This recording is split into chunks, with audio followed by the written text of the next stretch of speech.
కూటమి ప్రభుత్వంలో drugs mafia విచ్చలవిడిగా రెచ్చిపోతుందని మాజీ మంత్రి కాకాని గోవర్ధన్ రెడ్డి ఆరోపించారు. రాష్ట్రంలోని ప్రజలకు రక్షణ లేకుండా పోయిందన్నారు. ప్రజల మీదే దాడులు, హత్యలు జరుగుతున్నాయన్నారు.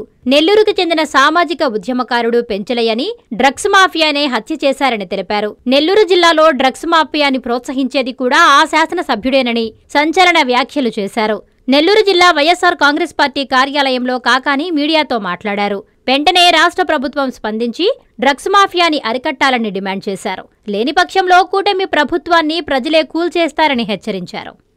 డ్రగ్స్ మాఫియా కూటమి ప్రభుత్వంలో విచ్చలవిడిగా చెలరేగిపోవడం, ఈరోజు ప్రజలకి రక్షణ లేకుండా ప్రజల మీద దాడులు, అనేక రకాలైనటువంటి హత్యలు జరుగుతున్నటువంటి నేపథ్యంలో ఇటీవల నెల్లూరు జిల్లాకు సంబంధించి ఒక సామాజిక ఉద్యమకారుడు ప్రజలలో ఉన్నటువంటి రుగ్మతలని రూపుమాపాలన్నటువంటి ఆలోచన చేసినటువంటి వ్యక్తి, తానున్నటువంటి కాలనీని సంస్కరించుకోవాలనేటువంటి ఆలోచనతో పెంచలయ్య అనేక రకాలైనటువంటి కార్యక్రమాలు చేపట్టడం, దాని మీద చెడు అలవాట్లు, దుర్వ్యసనాల మీద అవగాహన కల్పించేటువంటి కార్యక్రమాలని ఆయన అక్కడ ఏర్పాటు చేయడం జరిగింది. అయితే కొంతమంది అక్కడ ఉన్నటువంటి కాలనీ వాసులకి అతని ప్రవర్తన కంటగింపుగా మారడం, దానితో పెంచలేని హత్య చేయడం జరిగింది. దురదృష్టం, పెంచలే ఏదైతే ఈ మాదక ద్రవ్యాలు, డ్రగ్స్, గంజాయి మీద పోరాటం చేస్తున్నాడో, మాదక ద్రవ్యాలు, గంజాయి,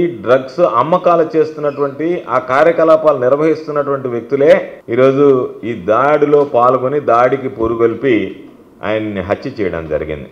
ఇప్పటి వరకు డ్రగ్స్ని రూపుమాపడం చేతగాక, దానిని అడ్డుకోలేక, నీ కింద ఉన్నటువంటి మీ శాసనసభ్యులే వాటిని ప్రోత్సహిస్తూ ఆ విధంగా వాళ్ళు దానిని ముందుకు తీసుకువెళ్తూ ఉంటే, వాళ్ళు ఒక అండదండలు అందిస్తుంటే, నిన్న సాక్షాత్తు ముఖ్యమంత్రిగా ఉన్నటువంటి వ్యక్తి పెంచలయ్య హత్య పట్ల ఏ విధంగా స్పందించాలి, ఏ విధంగా వ్యవహరించాలనేటువంటి కనీస పరిజ్ఞానం కూడా లేకుండా దానిని రాజకీయాలకు వాడుకొని ఉంగుటూరులో జరిగినటువంటి కార్యక్రమంలో మొత్తం వైఎస్ఆర్ కాంగ్రెస్ పార్టీదే తప్పు అన్నట్టుగా ఆయన మాట్లాడినటువంటి మాటలు ఆయన దివాలా కోరుతనానికి, దిగజారుడుతనానికి నిదర్శనం అని చెప్పి ఈ సందర్భంగా నేను తెలియజేస్తాను. మేము చెప్పింది ఏమిటి, వాళ్ళు 2023లో వైఎస్ఆర్ కాంగ్రెస్ పార్టీలో చేరిన తర్వాత సెప్టెంబర్ 2024లో రూరల్ ఎమ్మెల్యే కోటమిరెడ్డి శ్రీధర్రెడ్డి సమక్షంలో వాళ్ళు నేరుగా మరలా తిరిగి తెలుగుదేశం పార్టీలో చేరారు. గత సంవత్సరం రోజులుగా తెలుగుదేశం పార్టీలో ఉన్నారు.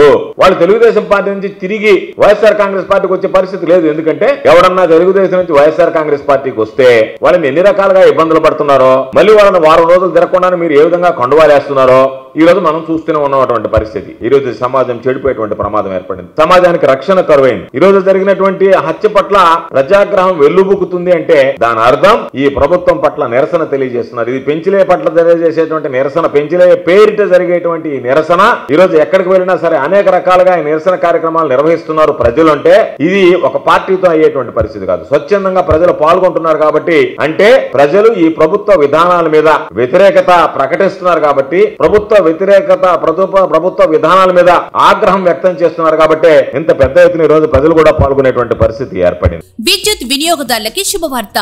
కరెంటు బిల్లు ఎక్కువ వస్తుంది అని బాధపడుతున్నారా? ఏసీ మరియు ఇతర ఎలక్ట్రికల్ గీజర్లు, హోమ్ అప్లయన్సెస్ వాడకంలో పొదుపు చేస్తున్నారా? ఇప్పుడే నిర్ణయం తీసుకోండి. కేంద్ర రాష్ట్ర ప్రభుత్వాలు పీఎం సూర్యఘర్ పథకం ద్వారా 78,000 సబ్సిడీతో మరియు వినియోగదారులకు తక్కువ ఖర్చుతోనే బ్యాంక్ లోన్ సదుపాయం, తక్కువ 65 పైసల వడ్డీతో మీరు కట్టే కరెంటు బిల్లు బ్యాంకు ఈఎంఐ కట్టే విధంగా ప్రముఖ కంపెనీలు టాటా, అదానీ, వ్యారీ, సోలార్ 25 సంవత్సరాల కంపెనీ వారంటీతో ఉచిత డాక్యుమెంట్ ఛార్జీలతో మా సిబ్బంది ద్వారా నిర్ణీత సమయంలో సమకూర్చబడును. కనుక ప్రతి ఒక్కరూ ఈ అవకాశాన్ని సద్వినియోగం చేసుకోండి. పూర్తి వివరాలకు ఈ క్రింది నంబర్లకు సంప్రదించండి. 9985 999995, 94904 71476, 917770 38604. Terosol green energy solutions private limited, Andhra Pradesh అన్ని జిల్లాల్లో అందుబాటులో ఉన్నాయి.